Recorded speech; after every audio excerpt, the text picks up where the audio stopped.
Chapter 4. Reality. Life has a complex plan that involves you and me. While we dream, work, and organize, life makes its own tweaks, and many times circumstances might not turn out as we'd hoped. But life is not the enemy. It is not against us. Life provides opportunities for growth and strength of character. Stop fighting against your greatest ally.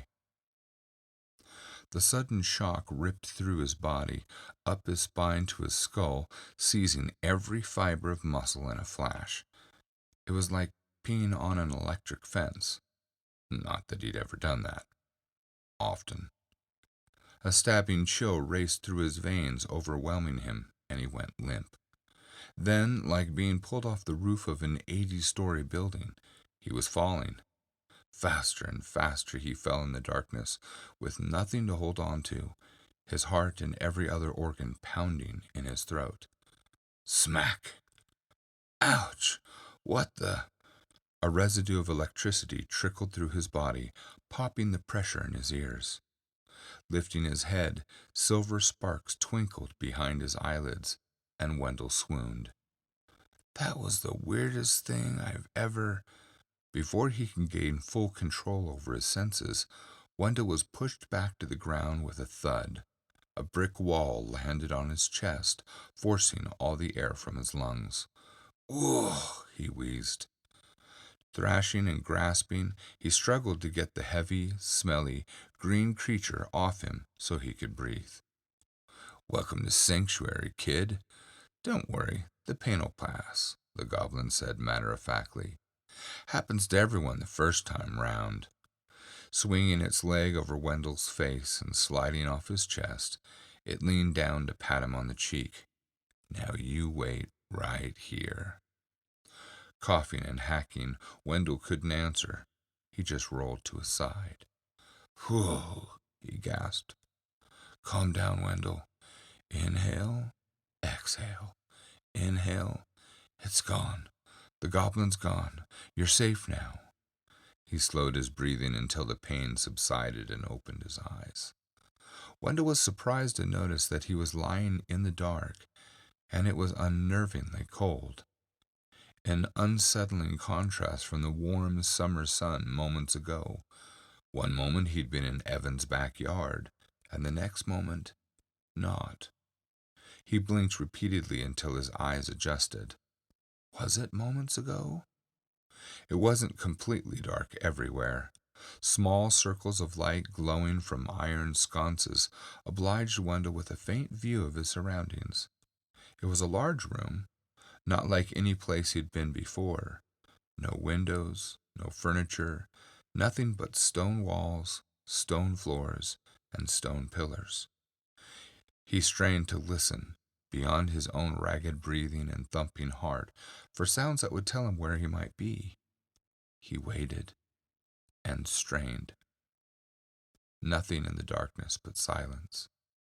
His fingers softly traced the stones along the floor. The coarse edges felt chilled to the touch.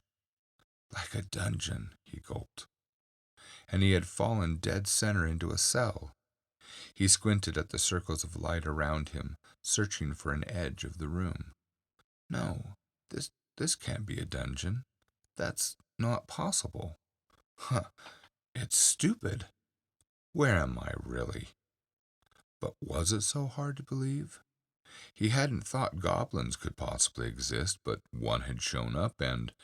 A cold draft raised the hair on Wendell's neck, and he shivered, pulling his legs in close. "Wait here," it said. He suddenly felt like a cornered mouse. Did that creep hit me? Using a hand, Wendell felt around the base of his skull and over his scalp for signs of a bump or wound. Drag me somewhere? This puzzle was missing too many pieces. How did I even get here? He tugged on the collar of his shirt and sniffed. He used chloroform to knock me out. That's what he... But his shirt smelled like chlorine from Evan's pool. Maybe chloroform smells like chlorine, Wendell gulped. Oh no, he whimpered. I'm on the mothership. He closed his eyes, squinting hard to force memories to the surface. Come on, Wendell, what happened? He tried to remember entering a shuttle or a teleportation device, but all he could remember was the sensation of falling. The electric shock. Wait, it tasered me and dragged me aboard. But he never saw a weapon in the goblin's hand. Where was he hiding it? Disgusted, he shuddered. Ugh, hiding. Hiding? Speaking of hiding, Wendell jerked up and flipped his head around, frantically looking for that that thing. Wendell tried to sniff the air, but couldn't. He was holding his breath. Breathe. Don't forget to breathe. Consciously opening his mouth, Wendell took a deep, exaggerated breath. There's no way I'm gonna sit here waiting for that freak to come back. Pushing himself to his hands and knees, Wendell cursed his long limbs.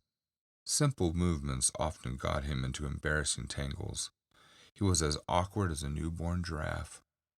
Cringing as his sneakers squeaked against the hard surface, he scurried across the floor until he finally sat beneath a torch against the outer wall of his cell. Having his back to the cold wall made him feel a little less vulnerable, but sitting under a light just made the darkness darker. Not my best plan. Again, he pulled his legs into his chest. Hello? He called out, barely above a whisper. No answer.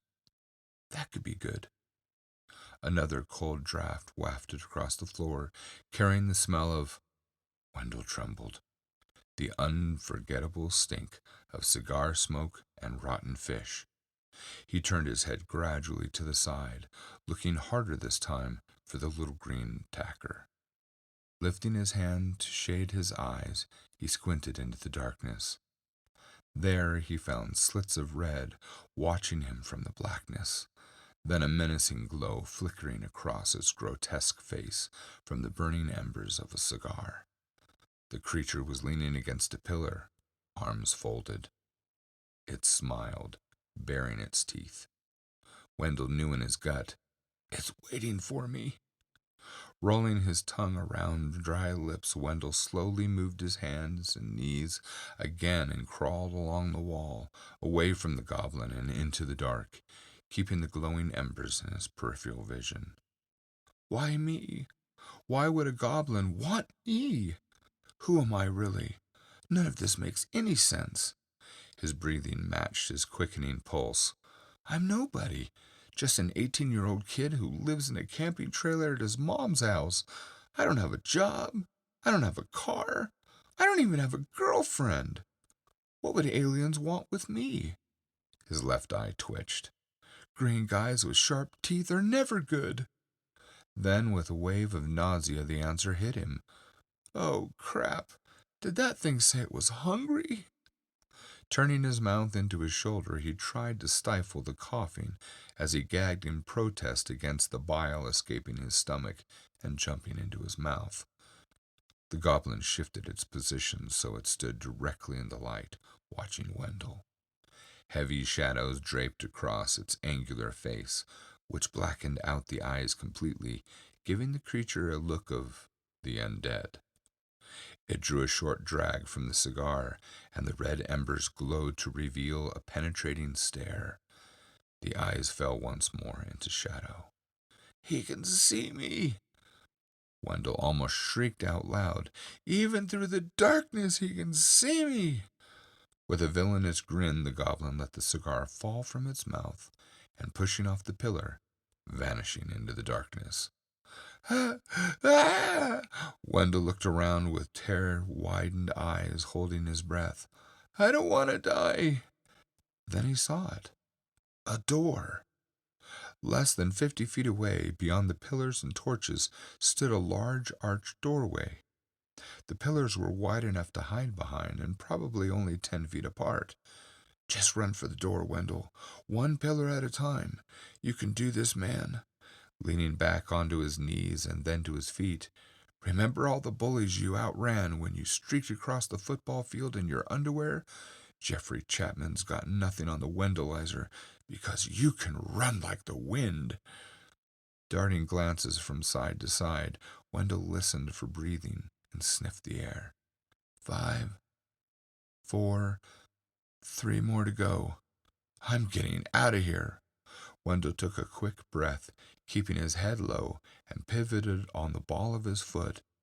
Boo! Yeah! Wendell screamed at the sudden flash of red eyes and yellow fangs, accompanied by 2 monstrous hands in claw-like positions.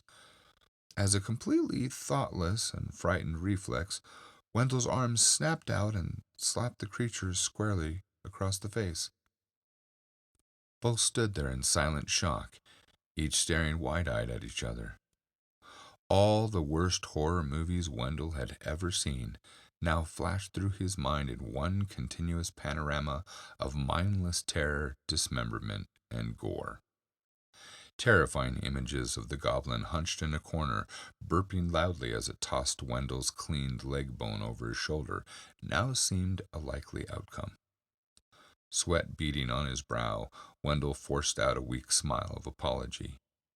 The creature opened and closed its mouth, slowly shifting its jaw between thumb and index finger. Why, you little, the goblin snapped. Growling, it kicked Wendell's legs out from under him, sending the youth to the floor with a deep and painful thud. An oversized hand caught hold of Wendell's hair, yanking him violently away from the pillar and pulling him towards the door Wendell had targeted for escape. Ow! Ow! Ow! Wendell yelled, his voice vibrating throughout the hall. Wait, I don't want to go through the door now. Then out loud, I changed my mind. Kicking and flailing, Wendell screamed over and over again, his shrieks scraping at ear and stone. I hope you get heartburn, he finally cried aloud, which received a deep chuckle from the goblin in reply. Why can't I ever think of good insults when it really counts? Arching his back, Wendell twisted and turned, struggling with every bit of strength he had. He just couldn't break free. No, I'm not ready to die. Reaching out in desperation, he tried latching onto the shallow gaps between the stones of the floor while hooking both feet around a nearby pillar. But he had no leverage. As usual, Wendell found himself at the mercy of his enemy, outmatched. The goblin didn't even look back as Wendell was effortlessly pulled free. His fingernails were bleeding from scraping frantically for something, anything, to stop the momentum towards death. But there was nothing. Nothing he could do as he was dragged across the cold, hard stone. It wasn't as frightening as it was depressing and utterly discouraging. I should have tried harder to be popular, he thought to himself. Popular kids don't get snatched up like nerdy kids. We're the experiments of the universe. And you know why? Why? He asked himself out loud, whimpering as his butt dragged across the stone. Because even aliens are prejudiced. If you're not popular, good-looking, or rich, you're screwed. Was it true? Did anyone actually care about the nerds of the world? The ones who win blue ribbons at belching contests or gravitate to the role-playing conventions? Sure, they might not get picked by the beautiful girls as a first choice, or fifth, but nerds appreciate beauty more passionately and deeply than most. Nerds notice the details. Nerds notice the potential. Nerds have good hearts. I must be worth something. His mind flooded with fishing trips, nights working on Dad's old Indian motorcycle, and learning the piano together to impress Mom. Dad thought I was something special. Why couldn't you be here, Dad?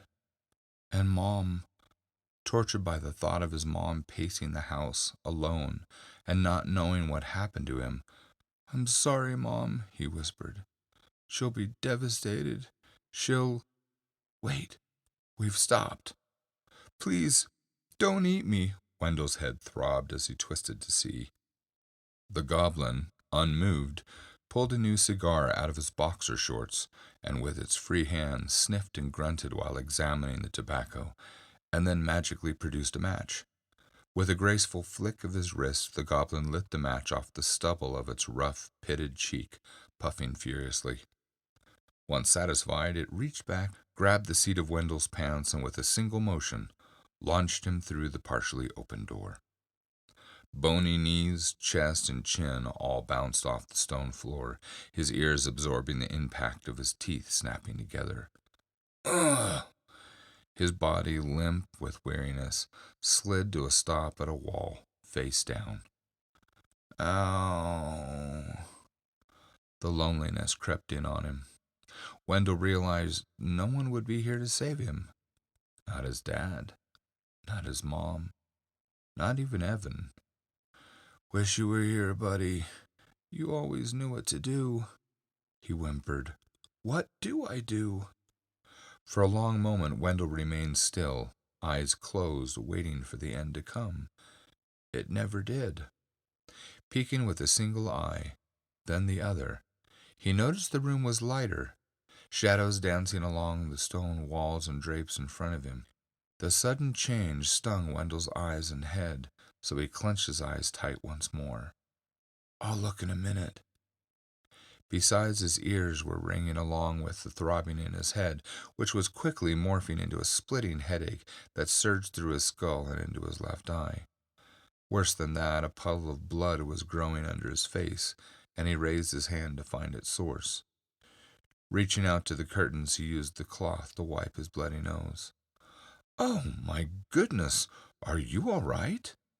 Muscles sore, bones aching, Wendell tried once more to lift himself up. Dad, is it my time? Have you come to get me? It was just too much. Monsters, being kidnapped, dungeons, being eaten. Though he was relieved to wait on that last one. Afraid to open his eyes to reality, he buried his face into the cloth of the drapes. My boy, are you all right? What a stupid question. I've been kidnapped, hunted, thrown onto my delicate, tender, ruggedly handsome, and underappreciated face, and now I'm about to be eaten. What do you think? Wendell timidly opened one eye, looking over his shoulder for the yellow teeth. They were nowhere to be seen. He breathed out a sigh of relief, his body suddenly letting go of all the pent-up fear and stress. Sniffing, needles shot to the front of his brain. Ow! He flinched as the pressure behind his head and his eyes released a fresh flow of blood. Reaching out to gather the once white drapes, he applied pressure to his nose. Sorry about the drapes. I know you taught me better, Mom, but after the way that creature treated me, maybe you could overlook this one. Slowly turning over, Wendell kept a firm grip on his nose and rested his head on the cold floor. It felt good, the chill easing the throbbing discomfort of his skull. This is crazy. It just has to be a freaky dream, doesn't it, Dad? I mean, it's too wild and frightening to be real. There's no such thing as monsters. He sighed. This line of reasoning actually made him feel a little bit better. Ahem. The voice hovered directly over him. Wait a minute. Dad? Ahem, repeated the voice. Wendell's eyes popped open. Old blue eyes and a blue face stared back. Yeah! Wendell grabbed the folds of the drapes and, like a pink ostrich, shoved his face under them, trembling. Wake up, Wendell. Wake up. This is just a crazy dream. It's just a dream. Excuse me, said the old man. I would appreciate it if you would take your head out from under my robe. Wendell froze. What did he? Then, peeking through one eye, yep, hairy blue legs. I didn't mention the blue skin before. Sorry about that. Should have mentioned it in the first chapter. Yes, the elders are actually blue. Not a sky blue, but a deep ocean blue, which is caused by a mineral in the soil. Now, where were we? Oh yes, hairy blue legs and Wendell quickly getting to his feet. The old man, glancing down at the mess Wendell had made of his robes, just shook his head, making a mental note to chastise Dax for handling the hero so roughly.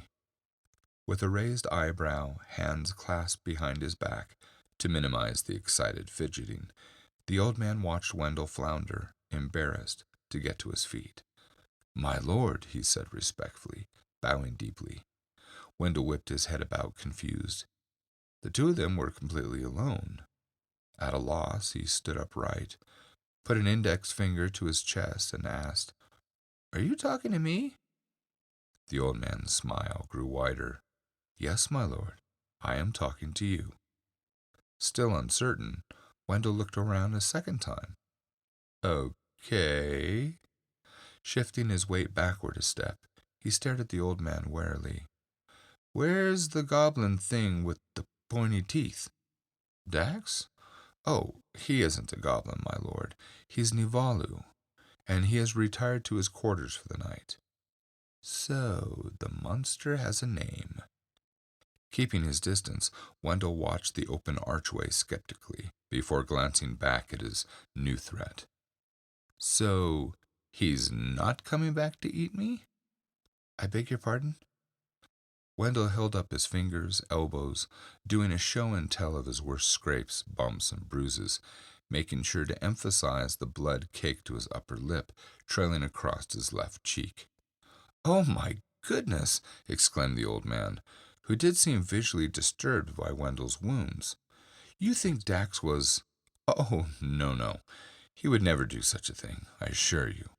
He may lack common manners, but he's no monster." "Says you." Still skeptical, Wendell circled the room, slowly and deliberately putting as much space between them as possible. The room, though still encased in stone, was warm through its furnishings, which looked formal in its ornately adorned wood desk and bookshelves. Though this room had windows, granting some natural light, it also had oil lamps hanging from chains attached to black metal hooks bolted to the walls. Higher up hung huge, brilliant tapestries with blue-faced figures weaved into calm poses of oration or studying. 7 of them dangled from heavy black chains attached to beams protruding from the ceiling. This must be an office or library. Wendell took a mental inventory of anything he could use to defend himself. A goblet, metal candlesticks, a small bag of rocks, a tall walking stick leaning against a bookcase, a spoon resting in a bowl of half-eaten fruit, and even daggers mounted to the wall. As a backup plan, there was also an enormous spiral staircase behind the desk in the far corner of the room. I wonder where that goes. Wendell made his way to the far side of the large golden desk, which was situated in the center of the room. He was grateful to have an obstacle between himself and the reject from the Blue Man group. It also got him closer to the stairs and a possible escape route. This really is getting ridiculous. Not a single thing so far made any sense. This wasn't reality, and the only explanation that Wendell could figure out was he'd fallen asleep in the sun and probably had too much to eat at the pool party. That's it. Everything went awesome, like it usually does with Evan, and I'm asleep by the pool. And this is all from too much pastrami and spicy cheese. I'm going to have to sleep this off. Resigned to have to play this out a little longer. I don't know this. Dax. Yeah, Dax. I don't know him, and I certainly don't know you. Heck, for all I know, I've been taken out of the frying pan and thrown into the fire. The blue man's furrowed forehead and blank eyes showed a momentary confusion at the analogy. I am the High Elder, and you, my lord, are in sanctuary, he said in a friendly tone. Wendell pointed boldly back at the stranger. You're blue. The High Elder chuckled. Yes. Yeah, but you're blue, like not flesh-colored. Blue. The High Elder scratched his head at the odd perception, looking thoughtful. You're pink. Wendell shook his head.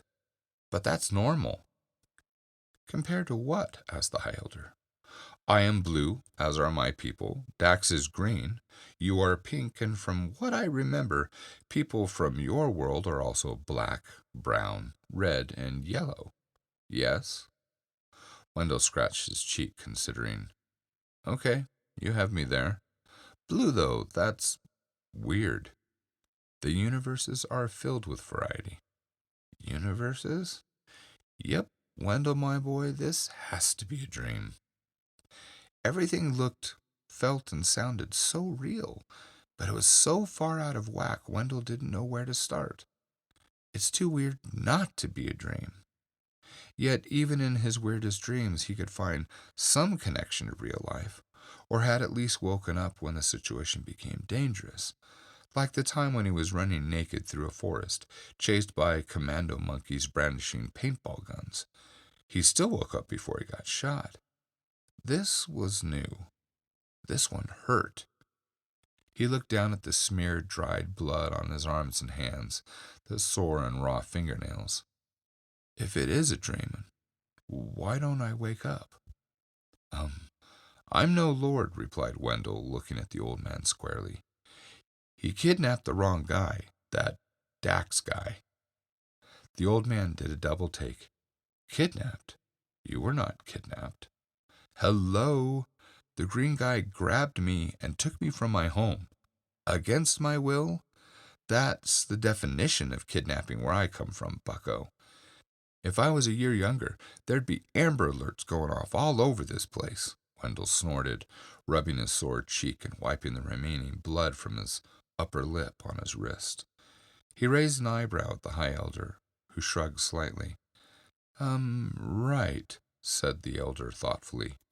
Again, I am truly sorry for your treatment by Dax, but there is no mistake. If you will come with me, my lord, I will explain. But we really must be moving along.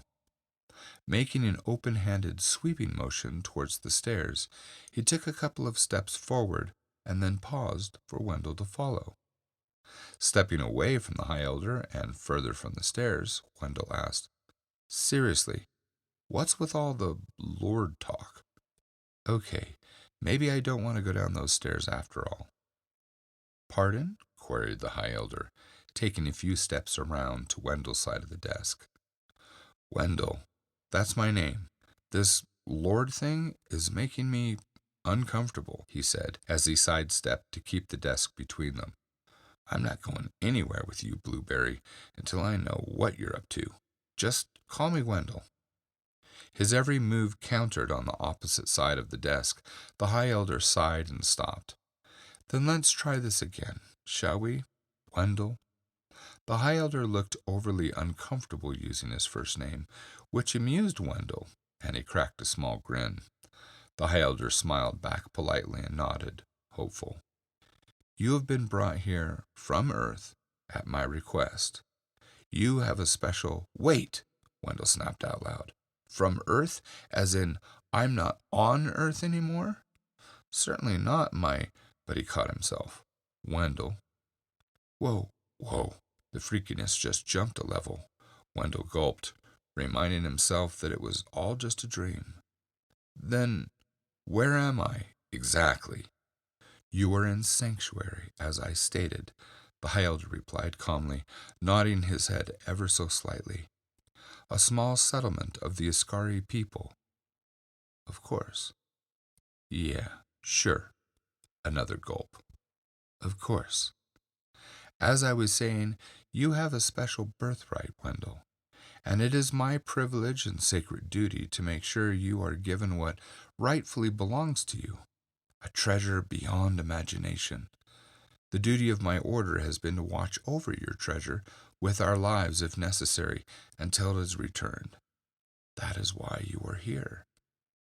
Treasure? He just said treasure. Now this is more of the kind of dream I like. People telling me I'm special and trying to give me money.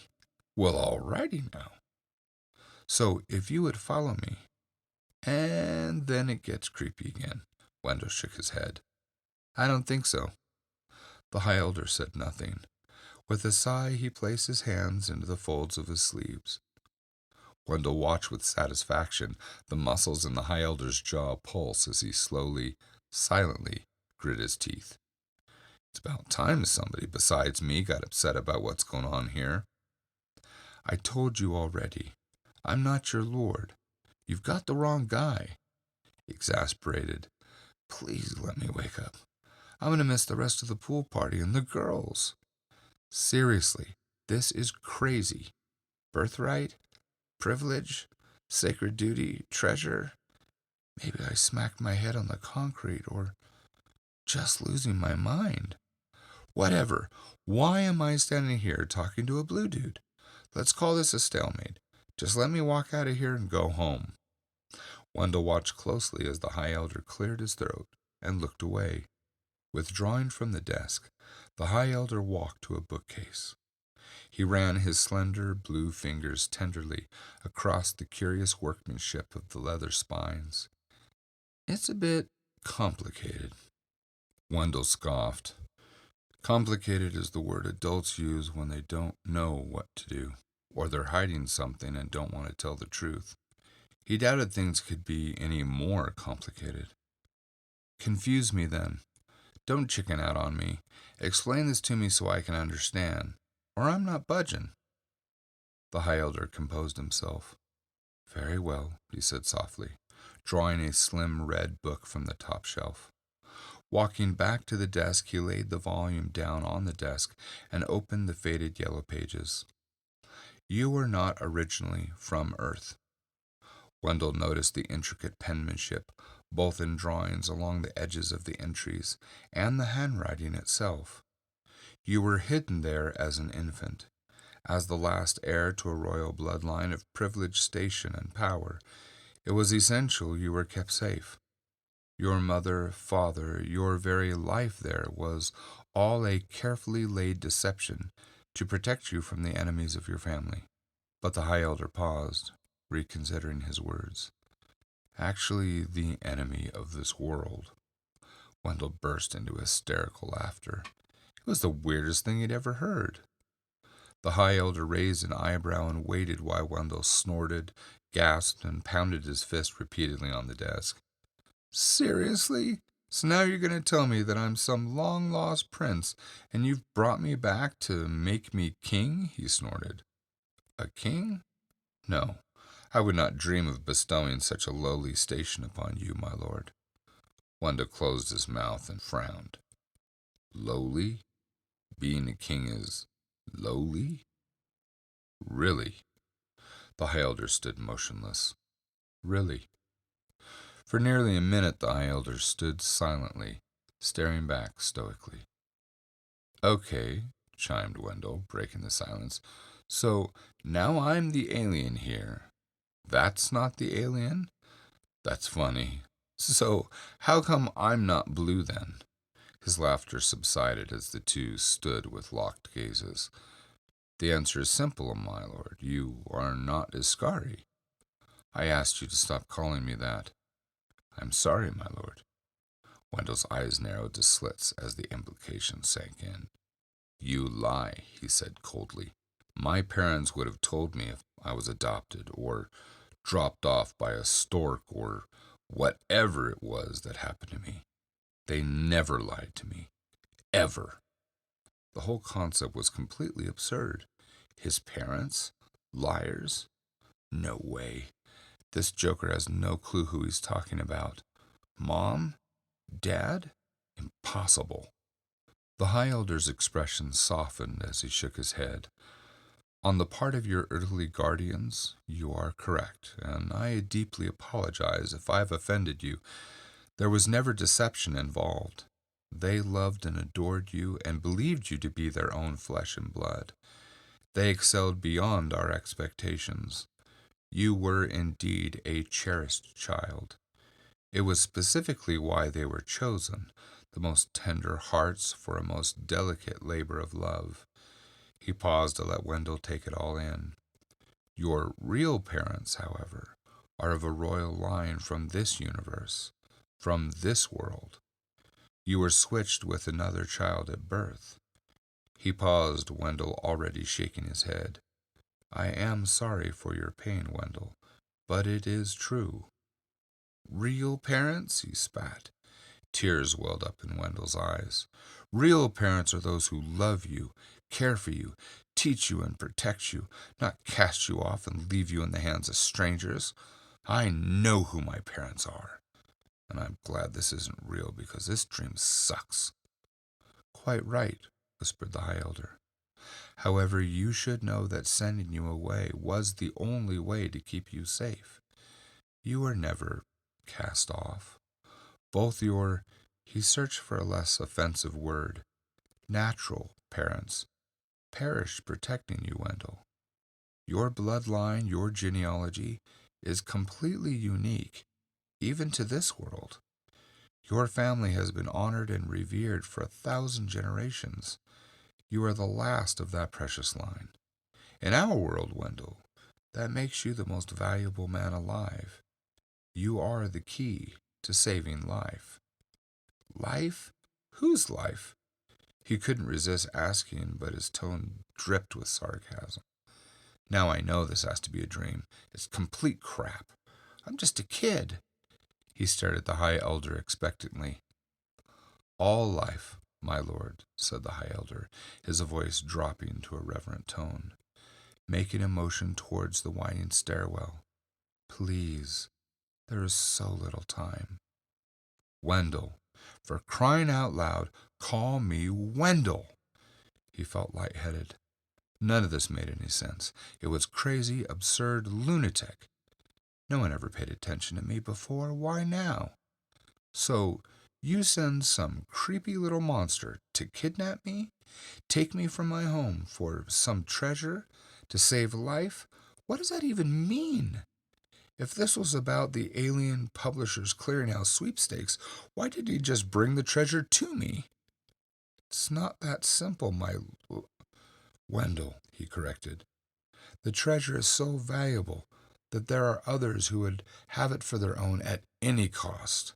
It is the other key to saving life. That is why we stand watch over it diligently, with complete dedication, to hide it from sight and knowledge, here on this moon. That is our main purpose, to guard the treasure until the one of noble blood returns to claim what is rightfully his. Now please, Wendell, I beg you," he added urgently, taking a tentative step forward, "we must move quickly." Heaving a deep, helpless sigh, Wendell had to admit, despite the frustration, he was feeling a little curious. After all these years of being someone else's shadow, someone actually wanted him. Dream or not, I guess it doesn't hurt to see where this leads, right? Who knows how long this will last? Might as well go along for the ride and enjoy the attention while it lasts. Besides, once I wake up, it'll be boring and irritating life as usual. I think I deserve some praise and wonder for a change. Yeah. Okay, let's do this." Stepping around the table, he decided to go with the blueberry. Relieved, the High Elder smiled and once more put out his arm to lead Wendell to the far corner of the room. The opening was carved into the merging stone, forming a smooth, round archway. Wendell, anxious to see where he was being taken, glanced over the black metal railing, which looked like a black grapevine, the small vines and leaves weaving to connect the top and bottom bars. The center of the stairwell was a vast circle of blackness. Wendell couldn't see the bottom. In fact, the whole stairwell, which wrapped around the inner walls, was swallowed up in the darkness. The light from the archway provided just enough light to see the first 5 steps. "Okay," Wendell gulped. "This is a bit spooky." Without a word, the High Elder stepped confidently into the darkness. Uncertain, Wendell held back, observing, rethinking. "It's just a dream, Wendell," he reminded himself. "What are you, 3? This is just darkness, right?" "Right. Oh, yeah. Well, okay. Step. See? Nothing happened. Step again." He was only a couple steps into the darkness when he was taken aback by a sudden flood of light surrounding him and the High Elder. Torches firmly affixed to the sconces ignited of their own accord. The abrupt change, and the fact that one of the torches by Wendell's head burst into flame, sent him stumbling back against the wall, hand over chest. The High Elder did not pause. "Whew, that was Whoa. The torches, though dramatic as they were, sent their paltry light outward, to be reflected by thousands of crystals embedded into the stones. Each crystal sparkled and shimmered, reflecting the dancing flames, calling to one another, cheerfully casting rainbow prisms along the steps. Wendell couldn't help admiring. What is this place? The light followed them down the stairs, fading above them the deeper they went, and never divulging the hidden secrets or depth of the well. "We are descending into the belly of the key," said the High Elder, his voice and brisk footsteps echoing through the tower, "created specifically to guard and protect the greatest treasure of our world." Wendell followed close behind. Fascinated by the lights, he stared at the various stones as he passed them. Unusual symbols began to appear, carved into what seemed to be random stones. Reaching out to run a finger over the black etching, it jumped away. The symbol, etched into stone, had moved to the right, onto an adjoining stone. Wendell skidded to a halt. "Wait a minute." Leaning closer, he poked a finger at the symbol. This time it jumped to the stone above, avoiding his touch. "Now this is wild." Wendell turned while pointing to the symbol, wanting to ask a question, and found himself left behind.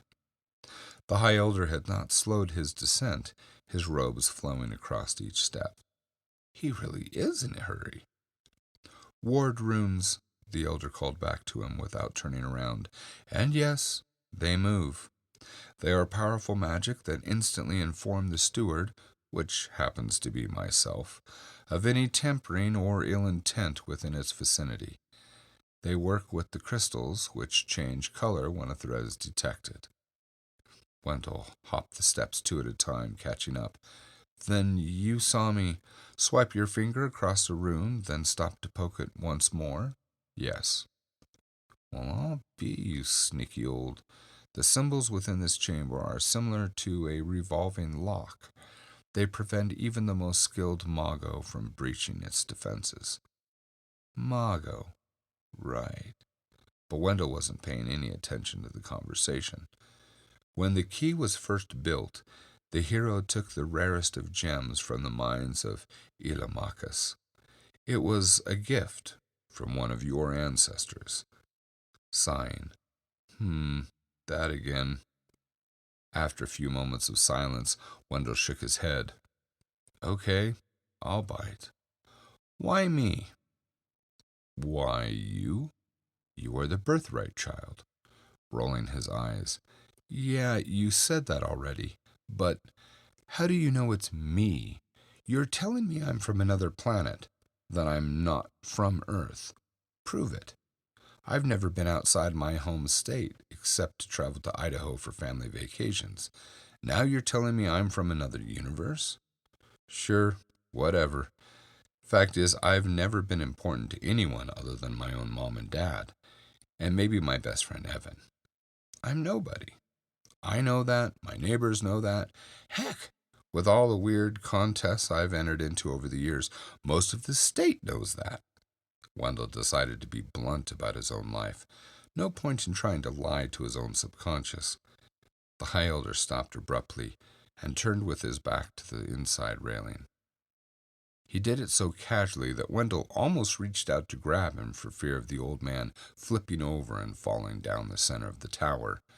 "Wendell, please listen carefully, because we're nearly out of time." "Hold it right there," Wendell cut him off, holding up his hand. "I'm here. You snatched me, all right? What's with all this hurry out of time stuff?"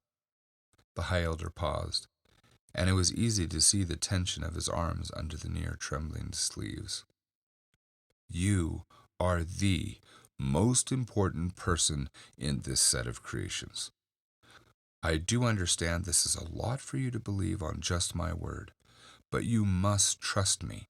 My whole life has been in preparation for this very meeting.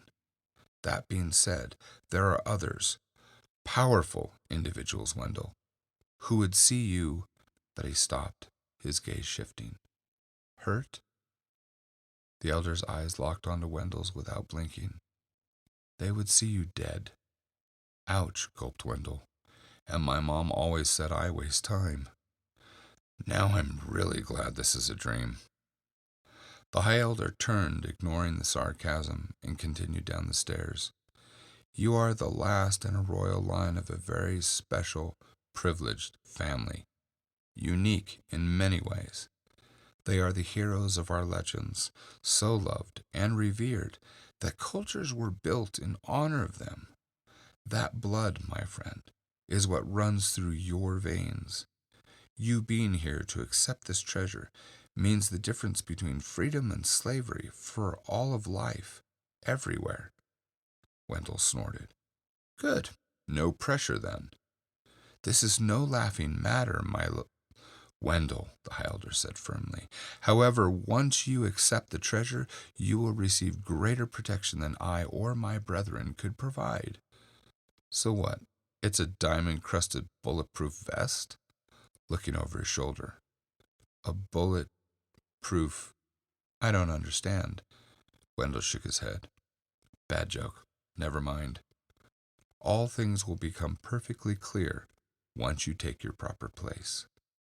This could have had more of an impact on Wendell had he actually been paying better attention. As it was, he thought he saw the shadow of something moving in the symbols across the wall, and quickly looked over to see what it was, losing track of the conversation. Responded Wendell absent-mindedly as he paused to stare at the symbols. Nothing. But it happened again as soon as he looked away. They slithered like snakes in his peripheral vision. These symbols were following them. It was eerie. The high elder stopped again, waiting for Wendell's reaction, looking back at him expectantly. This will be the greatest adventure you will ever have, with rewards beyond your comprehension, he said emphatically. What? Oh, yeah, me, hero. Right. This was, after all, of no lasting consequence because it was just a dream.